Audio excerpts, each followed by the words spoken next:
好，立法院3读通过修法，讲这个固定假日呢增加4天，劳动节是该全国放假。劳动部长洪胜汉就表示讲，劳动部是行政部门，法规咧执行哦，因会来协助，也劳动部嘛要来提醒头家讲，就要注意劳基法。劳工若是同意伫咧固定假日来出勤，头家就要付双倍的工资。 立法院3读通过纪念日个节日实施条例，劳动节改为全国放假，固定假日新增加少年节、教师节、光复节个行宪纪念日。而在劳动部长洪胜汉表示，身为行政部门，会协助已经通过的法规执行，嘛提醒头家要注意劳基法的规定。国定假日，雇主是需要给劳工休假。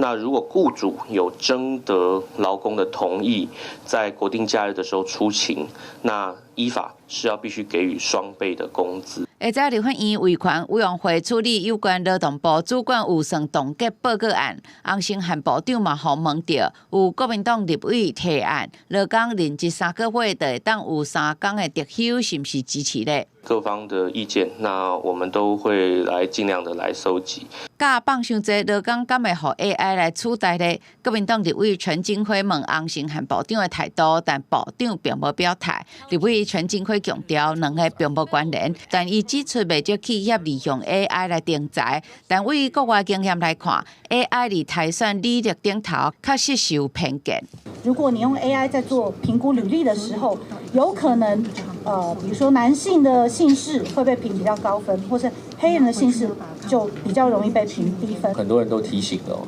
在 AI 的使用里面，它可能会强化某些主流观点的偏误跟主流观点的产生的歧视哈。劳动部去年调查3%受访企业用 AI 做为面试工具，34%企业考虑使用。立委陈金辉指出，亚马逊公司发现 AI 台选履历有偏见，2018年停止使用。劳动部表示，已经在研究人工智慧运用伫劳动市场的相关指引，针对就业歧视的3份指引，估计是年底出来。公司新闻林俊梅配合做张主嘉台北报道。